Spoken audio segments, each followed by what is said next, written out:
Hello friends, welcome to our YouTube channel CGS classes. तो friends, आज से अपन class 11th की जो केमिस्ट्री की बुक है उसके चैप्टर वाइज अपन कोर्स स्टार्ट करने वाले हैं। पूरा सिलेबस जो है अपन कवर करने वाले हैं। ठीक है फ्रेंड्स, तो आज अपन अपना फर्स्ट चैप्टर स्टार्ट करेंगे। रसायन विज्ञान की जो मूलभूत अवधारणा का अपना फर्स्ट चैप्टर है क्लास 11th की केमिस्ट्री का, उसको अपन आज स्टार्ट करेंगे। Some basic concepts of chemistry का जो अपना फर्स्ट चैप्टर है उसको अपन स्टार्ट करेंगे।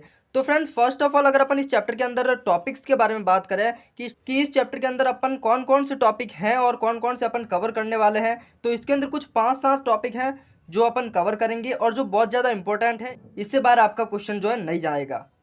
तो फ्रेंड्स, इसका फर्स्ट और मोस्ट इंपॉर्टेंट टॉपिक होता है वो होता है मोल संकल्पना का। बहुत ही इंपॉर्टेंट टॉपिक है फ्रेंड्स मोल संकल्पना का। और सेकंड टॉपिक है सांद्रता का। तो फ्रेंड्स, ये मोल कंसेप्ट और ये जो सांद्रता का टॉपिक है ये दोनों आपके क्लास 11th के बेस से तो इंपॉर्टेंट है ही है। बाकी आईआईटी या नीट की अगर आप तैयारी कर रहे हैं तो उसके लिए बहुत ज़्यादा वेटेज रखते हैं इस चैप्टर में से मोल कंसेप्ट और सांद्रता का जो ये टॉपिक है ये दोनों।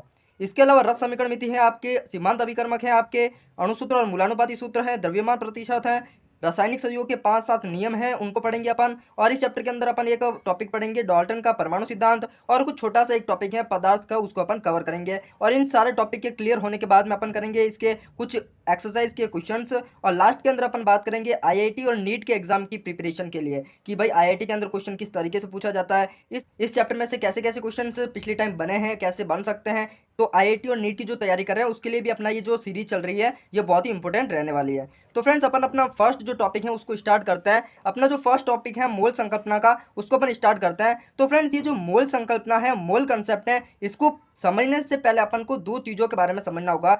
मोल को समझने से पहले अपने को दो चीज़ों के बारे में समझना होगा। एक तो आता है फ्रेंड्स इसका परमाणु भार, और दूसरा इसके अंदर अणु भार। यानी कि परमाणु भार क्या होता है और अणु भार क्या होता है। इसका जो बेसिक कंसेप्ट है मोल का ये होता है परमाणु भार और अणु भार। तो बेसिक को अपन पहले पढ़ेंगे और बेसिक से अपन थोड़ा हाई लेवल के अंदर जाएंगे। ठीक है, तो फर्स्ट ऑफ ऑल अगर अपन परमाणु भार की बात करें तो परमाणु भार क्या होता है कि फ्रेंड्स, परमाणु भार क्या होता है कि किसी तत्व के परमाणु का भार वह संख्या है जो ये बताती है कि उस तत्व परमाणु कार्बन के 1/12वें भाग, या ऑक्सीजन 16 के 1/16वें भाग, या हाइड्रोजन के 1 भाग से कितना गुना भारी है। जी हाँ फ्रेंड्स, इस डेफिनेशन को अपन थोड़ा सा डीप में समझे अगर, तो इसका मतलब है कि जैसा कि अपन सभी जानते हैं फ्रेंड्स कि एटम जो होता है यानी कि आपका जो परमाणु होता है वो बहुत ही ज़्यादा क्या होता है कि स्मॉल होता है। अपन सभी को पता है परमाणु बहुत ज़्यादा स्मॉल होता है जिसे अपन अपनी खुली आंखों से नहीं देख सकते हैं। तो फ्रेंड्स, इसका बहुत ज़्यादा स्मॉल होने के कारण इसका जो भार होता है, या जो इसका अपन कह सकते हैं कि जो द्रव्यमान होता है, वो द्रव्यमान अपन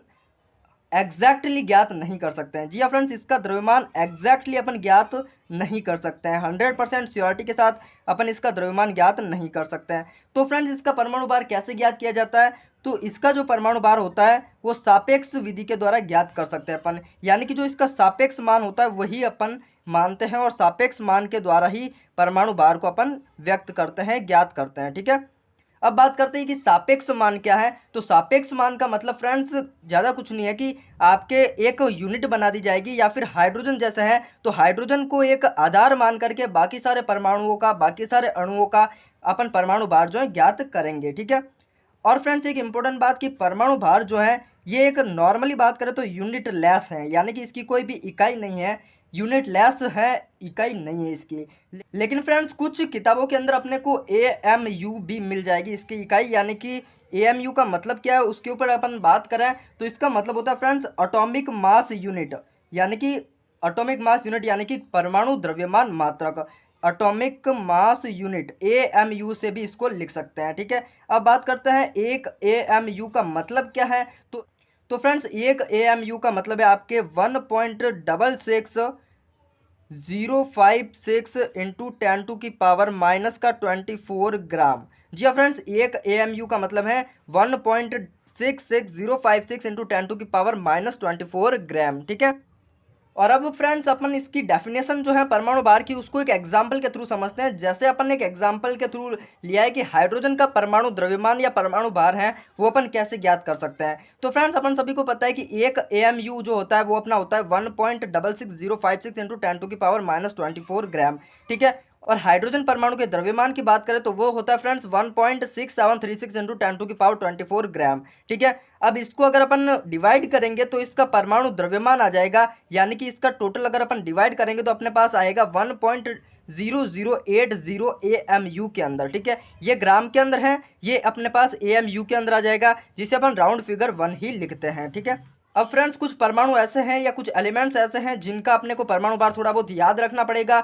याद रखने की भी ऐसी कोई बात नहीं है, अपन जैसे जैसे क्वेश्चंस करेंगे इसके ऊपर तो आपको वो माइंड के अंदर आ जाएंगे, लेकिन कुछ एक एलिमेंट्स ऐसे हैं जिनको अपन याद रख सकते हैं, जिनका अपन को पता होना चाहिए, जिससे अपन को क्वेश्चन को सॉल्व करने के अंदर ज़्यादा दिक्कत ना हो, ठीक है। तो अपन ने जैसे अभी एक निकाला था कि हाइड्रोजन का क्या होता है, राउंड फिगर अपन 1 लिखते हैं, तो हाइड्रोजन का क्या होता है 1 होता है। कार्बन का क्या होता है 12 होगा, आप ट्राई कर सकते हैं इस तरह से निकाल करके। ऑक्सीजन का इसी प्रकार से 16 होगा, नाइट्रोजन का 14 होता है, क्लोरीन का 35.5 होता है समस्थानिक की वजह से। और समस्थानिक की वजह से कैसे होता है ये अपन सेकंड चैप्टर के अंदर कंफर्म इसको क्लियरली समझेंगे, ठीक है, कि 35.5 ही क्यों होता है।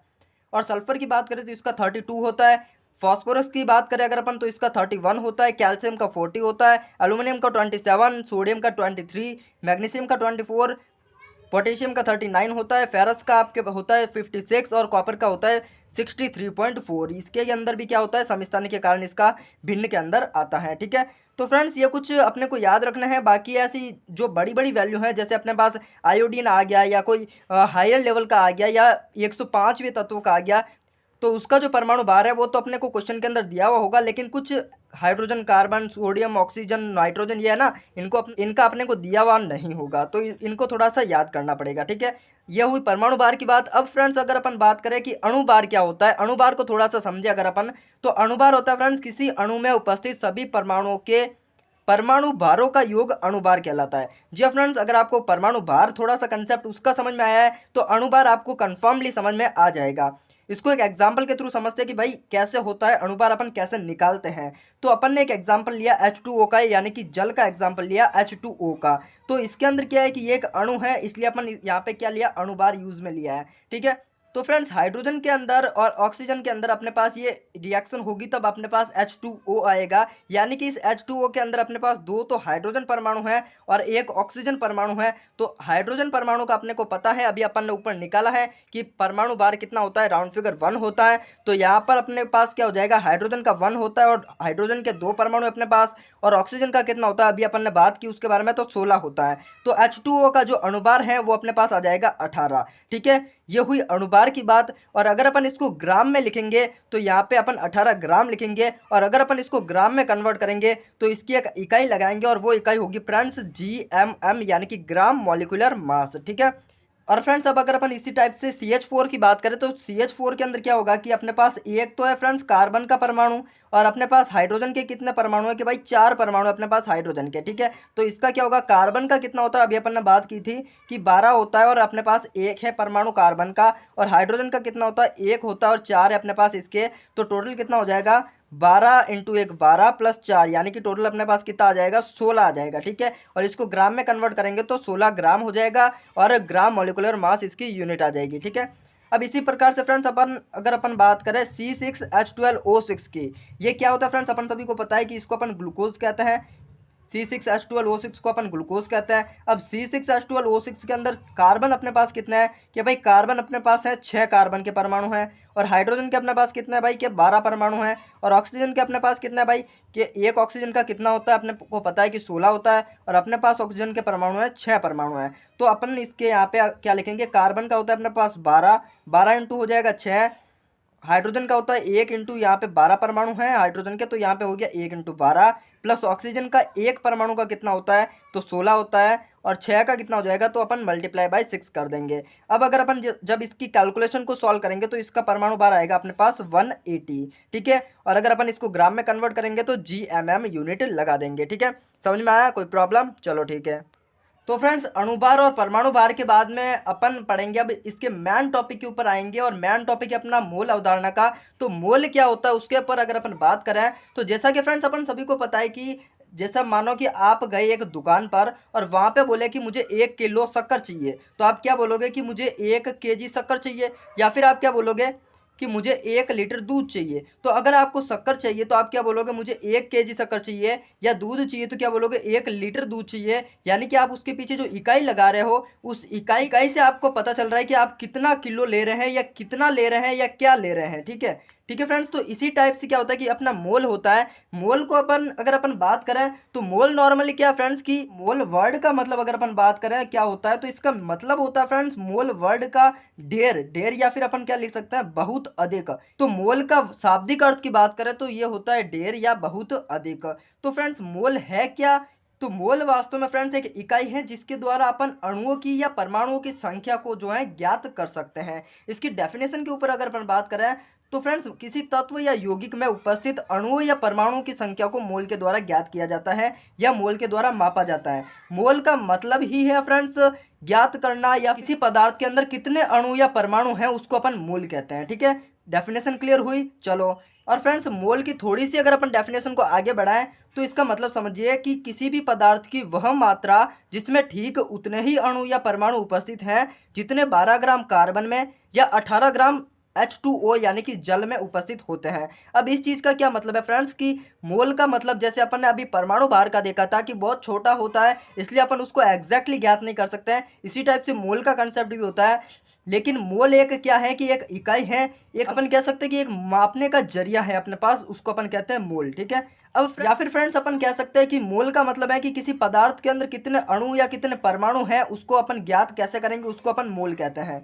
ठीक है, कि किसी पदार्थ के अंदर कितने परमाणु हैं कितने अणु हैं उसको ज्ञात करना ही मोल कहलाता है। ठीक है, ये एक मापने की इकाई अपन कह सकते हैं। ठीक है, तो सर अब आपके माइंड में एक क्वेश्चन आ रहा होगा कि अपन किसी भी पदार्थ के अंदर कैसे ज्ञात करेंगे कि उसके अंदर कितने मोल हैं, कितने क्या हैं, कितने अणु हैं, कितने परमाणु हैं। तो उस चीज़ का एक नॉर्मल सा बेसिक कंसेप्ट है, एक छोटा सा फॉर्मूला अपन कह सकते हैं कि मोल का होता है मोल बराबर पदार्थ का भार बटा पदार्थ का अणुभार या परमाणु भार। अभी अपन ने बात की कि परमाणु भार या अणुभार क्या होता है अपन को क्लियर है। तो पदार्थ का जो भी भार दिया हुआ होगा और उसके अंदर अपने को जो अणुभार दिया हुआ होगा या परमाणु भार दिया होगा उसी से अपन मोल को ज्ञात करेंगे। ठीक है, एक और बात कि पदार्थ का भार जो है अपने वो ग्राम के अंदर होगा और अणुभार या परमाणु भार जो है अपन ने बात की है कि GMM के अंदर होगा या फिर GAM के अंदर होगा, यानी कि ग्राम मॉलिक्यूलर मास या ग्राम एटॉमिक मास परमाणु भार के लिए GAM आएगा और अणुभार के लिए GMM आएगा। ठीक है, तो फ्रेंड्स इसी के साथ अगर अपन बात करें कि किसी भी पदार्थ के एक मोल में अणुओं या परमाणुओं की संख्या है उसको क्या कहते हैं अपन, कि भाई अपने पास कोई एक पदार्थ है, उस पदार्थ के अंदर एक मोल के अंदर कितने अणु हैं या कितने परमाणु हैं उसकी संख्या जो होती है फ्रेंड्स वो एक फिक्स संख्या होती है और उस संख्या को अपन अवोगाद्रो संख्या कहते हैं। अब अवोगाद्रो संख्या क्या होता है उसके ऊपर अगर अपन बात करें तो अवोगाद्रो संख्या होती है फ्रेंड्स अपने 6.022 इंटू 10⁻23 होती है। ठीक है, कोई प्रॉब्लम, नो प्रॉब्लम। चलो, तो फ्रेंड्स इससे आगे अगर अपन बात करें कि अपने पास जो फॉर्मूला था मोल का उस फॉर्मूले के अंदर थोड़ा सा अगर अपन चेंज करें या फिर अपन अगर बात करें कि अपने पास सबको पता है कि एक मोल में अणुओं या परमाणुओं की संख्या को अपन अवोगाद्रो संख्या कहते हैं जिसे अपन 6.022 इंटू 10⁻23 से डिनोट करते हैं। तो एक मेरी बात बताइए फ्रेंड्स कि एक मोल के अंदर आपके पास अणुओं की संख्या जो है 6.022 इंटू 10⁻23 अणु है, तो एन मोल के अंदर अणुओं की संख्या कितनी होगी? जी हाँ फ्रेंड्स, एन मोल के अंदर कितने अणु होंगे, कितनी अणुओं की संख्या होगी? तो फ्रेंड्स अपन सभी को पता है कि एक मोल के अंदर अपने पास अगर Na अणु है तो एन मोल के अंदर अपन क्या करेंगे, n इंटू एन ए कर देंगे। कोई डाउट, कोई प्रॉब्लम, नो प्रॉब्लम। चलो ठीक है, तो इसका मतलब क्या हो जाएगा फ्रेंड्स कि n इंटू 6.022 इंटू 10⁻23। ठीक है, कोई प्रॉब्लम, चलो ठीक है। इसी टाइप से फ्रेंड्स अगर अपन बात करें कि पदार्थ की ग्राम में मात्रा क्या होगी, जी हाँ फ्रेंड्स अपन ने अभी एक फॉर्मूला पढ़ा था कि मोल का जो बेसिक फॉर्मूला है वो अपने पास क्या है कि मोल इज इक्वल्स टू पदार्थ का भार बटा पदार्थ का अणुभार या परमाणु भार। अब मैंने यहाँ पे आपसे पूछ लिया कि पदार्थ की ग्राम में मात्रा क्या होगी, तो अपन ने यहाँ पे पता है कि ये ग्राम में ही मात्रा है। तो इस चीज़ को अगर अपन को ज्ञात करना है तो अपन इसको यहाँ पे भेज देंगे। तो इसका फॉर्मूला क्या हो जाएगा फ्रेंड्स, मोल इंटू अणुभार या अपन परमाणु भार लिख सकते हैं। अब फ्रेंड्स अगर अपन बात करें कि एन अणुओं में मोलों की संख्या कितनी होगी, तो एन मोल के अंदर कितने अणु होंगे, जल्दी से बताइए फ्रेंड्स कितने होंगे।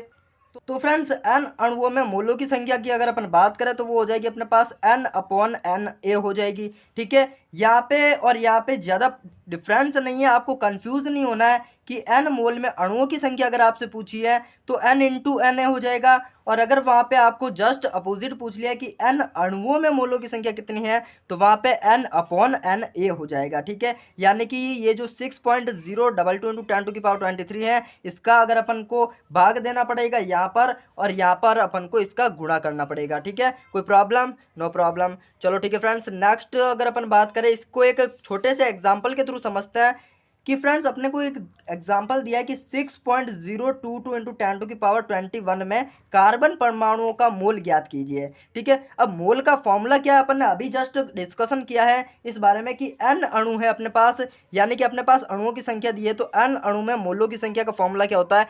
n अपॉन एन ए होता है। तो फ्रेंड्स यहाँ पर अपन को दिया है कि 6.022 इंटू 10⁻21 में कार्बन परमाणु का अपने को मोल ज्ञात करना है। तो मोल का फॉर्मूला अपन ने अभी डिस्कस किया है कि n अपॉन एन ए होगा। तो अपने पास जो है कि भाई अपने पास कितने अणु दिए हुए हैं या कितने परमाणु दिए हुए हैं, तो 6.022 इंटू 10⁻21 दिए हुए हैं, और इसके अंदर अपन भाग देंगे किसका? एन ए का, यानी कि अवोगाद्रो संख्या का। अब अवोगाद्रो संख्या अपन सभी को पता है कि क्या है कि 6.022 इंटू 10⁻23 है।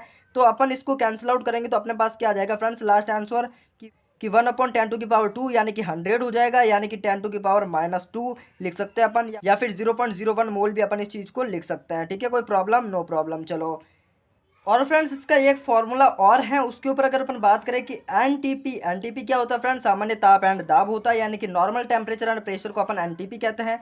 कि फ्रेंड्स एनटीपी पर एक मोल गैस का आयतन जो होता है वो अपन सभी को पता है फ्रेंड्स कि 22.4 लीटर होता है। ठीक है, कि भाई एनटीपी पर एक मोल गैस का आयतन जो है 22.4 लीटर होता है। तो भाई मेरे को एक चीज़ बताइए कि एन लीटर गैस में मोलों की संख्या कितनी होगी? जी फ्रेंड्स, एन लीटर अगर आपको दे दिया, एक मोल में गैस का आयतन 22.4 लीटर है, तो एन लीटर गैस में मोलों की संख्या कितनी होगी? फटाफट से बताइए फ्रेंड्स। तो यहाँ पर क्या हो जाएगा फ्रेंड्स? n अपॉन 22.4 लीटर हो जाएगा। ठीक है फ्रेंड्स, कोई प्रॉब्लम? No problem. चलो, एक और चीज़ है फ्रेंड्स कि एक अणु या परमाणु का भार अगर अपन को ज्ञात करना है तो उसका फॉर्मूला होगा अणु भार या परमाणु भार बटा एन ए, यानी कि अवोगाद्रो संख्या। ठीक है, अब फ्रेंड्स इतने सारे फॉर्मूले नहीं है, आपको कंफ्यूजन बिल्कुल भी नहीं रखना है माइंड के अंदर। सिर्फ और सिर्फ एक जो मेन फॉर्मूला है उसको ध्यान में रखना है कि मोल का बेसिक फॉर्मूला क्या है कि भाई पदार्थ का भार बटा अणुभार या परमाणु भार है, उससे ही सारे फॉर्मूले डराए हुए हैं। एक ये छोटा सा गैस का फॉर्मूला है, इससे मुश्किल से एक दो क्वेश्चन बनेंगे, उसको अपन डिस्कशन करेंगे, और बाकी जो फॉर्मूले हैं वो उसी फॉर्मूले से बने हैं, तो उसको थोड़ा सा आप ध्यान में रखिए, और बाकी जो है अपन फॉर्मूले की प्रैक्टिस तो क्वेश्चन के थ्रू कर रहे हैं। ठीक है, तो फ्रेंड्स इस चीज़ को अपन एक एग्जाम्पल से समझते हैं कि भाई अपने को दिया है कि 10 ग्राम कैल्शियम कार्बोनेट में मोलों की संख्या ज्ञात करो। ठीक है, अब फ्रेंड्स अपने को क्या दिया है कि 10 ग्राम कैल्शियम कार्बोनेट दिया है, उसके अंदर अपने को मोलों की संख्या ज्ञात करना है। तो फर्स्ट ऑफ ऑल अपन को पता होना चाहिए भाई कि कैल्शियम कार्बोनेट के लिए अपने पास जो मोल का फॉर्मूला होता है वो क्या होता है। तो भाई मोल का फॉर्मूला अपन सभी को पता है कि क्या होगा कि पदार्थ का भार बटा अणुभार या परमाणु भार होगा। यहाँ पे कैल्शियम कार्बोनेट अणु है तो यहाँ पर फॉर्मूला क्या बन जाएगा? अणुभार बन जाएगा। अब फ्रेंड्स आप मुझे बताइए कि कैल्शियम कार्बोनेट का अणुभार कितना होगा? तो अपन सभी को पता है कि कैल्शियम का यहाँ पर है अपने पास एक अणु, कार्बन का है एक अणु, और ऑक्सीजन का है अपने पास 3 अणु। तो एक कैल्शियम का होता है 40, कार्बन का होता है 12, ऑक्सीजन का एक का होता है 16 इंटू 3। तो टोटल कितना हो जाएगा फ्रेंड्स? अपने पास टोटल हो जाएगा 100, यानी कि इसका जो अपने पास मोल है या इसका जो अणुभार है वो अपने पास क्या आ गया? 100 आ गया। ठीक है, कोई problem? No problem.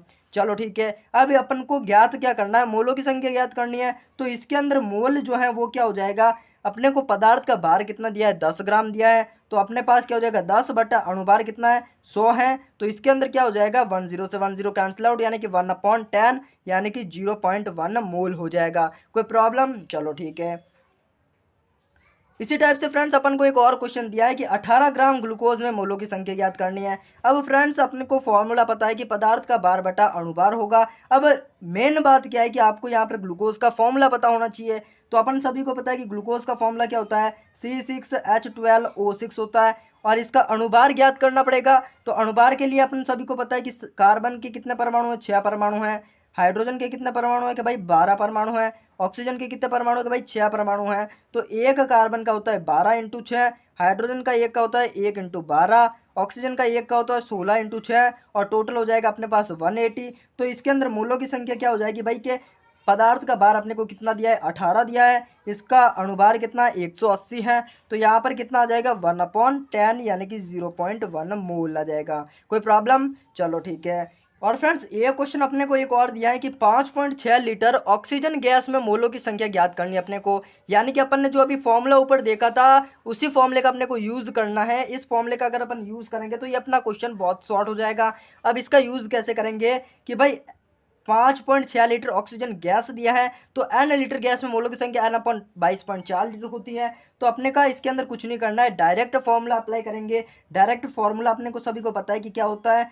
Direct formula यहाँ पे अप्लाई करेंगे। डायरेक्ट फॉर्मूले के हिसाब से अपने पास कितना दिया है एन बराबर 5.6 लीटर है तो 5.6 हो गया और अपॉन में आ जाएगा अपना 22.4 लीटर। ठीक है। अब यहाँ पर ऑक्सीजन गैस का कोई महत्व नहीं है। अगर आपको हाइड्रोजन देगा तो भी यही आंसर होगा, ऑक्सीजन की जगह पर नाइट्रोजन देगा तो भी यही होगा। गैस का कोई मतलब नहीं है अपने को, इससे मतलब है कि कितना लीटर दिया हुआ है। ठीक है। तो लीटर के अंदर मोलों की संख्या अपने पास कितनी आ जाएगी 5.6 अपॉन 22.4 यानी कि अपने पास आ जाएगा 1.4, जिसे अपन क्या लिख सकते हैं 0.25 मोल। ठीक है। कोई प्रॉब्लम? No problem. चलो ठीक है। तो फ्रेंड्स ये अपन ने मोल कंसेप्ट को थोड़ा सा ढंग से समझा है। फर्स्ट ऑफ ऑल अपन ने परमाणु भार को समझा, उसके बाद में अणुभार को समझा, उसके बाद में मोल कंसेप्ट की बेसिक को समझा और मोल कंसेप्ट को थोड़ा सा ढंग के समझ के उसके ऊपर कुछ 5-7 एग्जाम्पल किए हैं। तो नेक्स्ट क्लास के अंदर वापस से अपन कुछ इसके ऊपर ही एग्जाम्पल करेंगे। उसके बाद में फ्रेंड्स इसके ऊपर कुछ मैं आपको टेस्ट सीरीज दूंगा, उस क्वेश्चंस को आप करके लाइएगा। और लास्ट के अंदर फ्रेंड्स अपन इस मोल कंसेप्ट के ऊपर नीट या आईआईटी में कैसे क्वेश्चन आते हैं उसके ऊपर डिस्कशन करने वाले हैं। ठीक है फ्रेंड्स, तो मिलता है नेक्स्ट वीडियो में। तब तक के लिए बाय बाय। फ्रेंड्स के साथ इस वीडियो को शेयर करना ना भूलें जिससे वो भी अपनी रेगुलर तैयारी जो है अपने साथ कर सकें। Thanks for watching. Thank you very much. Don't forget to share this video.